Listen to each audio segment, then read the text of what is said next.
Hi ಎಲ್ಲರಿಗೂ ನಮಸ್ಕಾರ. Welcome to my channel.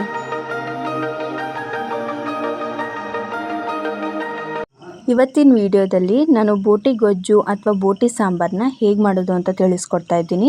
ಇನ್ನು ಯಾರಾದರೂ ನಮ್ಮ ಚಾನಲ್ನ ಸಬ್ಸ್ಕ್ರೈಬ್ ಮಾಡಿಲ್ಲ ಅಂತಂದರೆ ಪ್ಲೀಸ್ ಸಬ್ಸ್ಕ್ರೈಬ್ ಮಾಡಿ, ಪಕ್ಕದಲ್ಲೇ ಕಾಣುವಂಥ ಬೆಲ್ ಐಕನ್ನ ಕ್ಲಿಕ್ ಮಾಡಿ. ಇಲ್ಲಿ ನಾನು ಬೋಟಿನ 1-1.5 kg ಆಗೋಷ್ಟು ಕ್ಲೀನಾಗಿ ಅದನ್ನ ವಾಶ್ ಮಾಡಿ ಎತ್ತಿಟ್ಕೊತಾ ಇದ್ದೀನಿ. ಒಂದು ಕಡಾಯಿಗೆ ಅಥವಾ ನಾನಿಲ್ಲಿ ಕುಕ್ಕರ್ನ ಬಳಸ್ತಾ ಇದ್ದೀನಿ. ಕುಕ್ಕರ್ಗೆ 2 ಅಥವಾ 3 ಟೇಬಲ್ ಸ್ಪೂನಷ್ಟು ಆಯಿಲ್ನ ಹಾಕಿ ಅದಕ್ಕೆ ಈರುಳ್ಳಿ ಮತ್ತು ಮೆಣಸಿನ್ಕಾಯಿನ ಹಾಕ್ತಾ ಇದ್ದೀನಿ.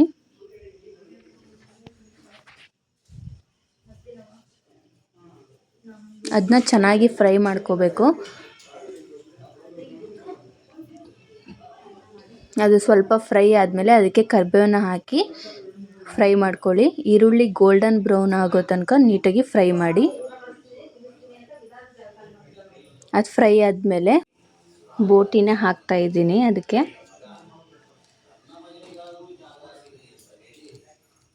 ಅದಕ್ಕೆ ಸ್ವಲ್ಪ ಅರಿಶಿನದ ಪುಡಿ ಹಾಗೆ ಸ್ವಲ್ಪ ಕಲ್ಲುಪ್ಪನ್ನ ಹಾಕಿ ನೀಟಾಗಿ ಮಿಕ್ಸ್ ಮಾಡಿ. ಪ್ರಾಪರಾಗಿ ಎಲ್ಲ ಕಡೆನೂ ಕ್ಲೀನಾಗಿ ಮಿಕ್ಸ್ ಆಗಬೇಕದು.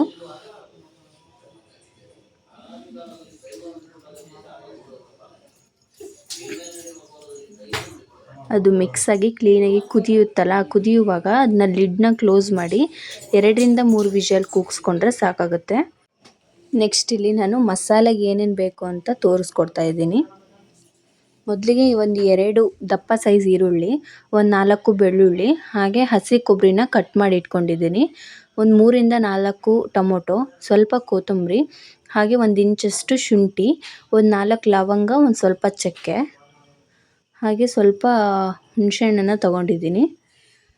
2 ಟೇಬಲ್ ಸ್ಪೂನು ಖಾರದ ಪುಡಿ, 2 ಟೇಬಲ್ ಸ್ಪೂನಷ್ಟು ಧನಿಯಾ ಪುಡಿ. ಇದು ಬೆಂದಿದೆ ಚೆನ್ನಾಗಿ.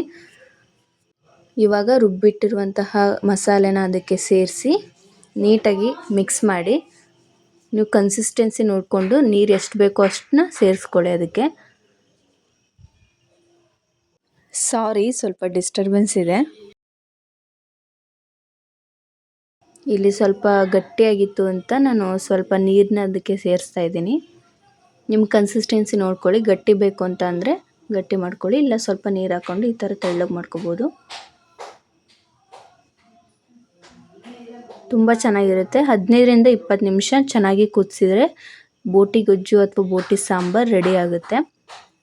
ಇದು ಮುದ್ದೆ ಜೊತೆ ಆಗಿರ್ಬೋದು, ದೋಸೆ, ಚಪಾತಿ, ರೊಟ್ಟಿ ಹಾಗೆ ತಟ್ಟೆ ಇಡ್ಲಿ ಜೊತೆ super combination. Thank you for watching.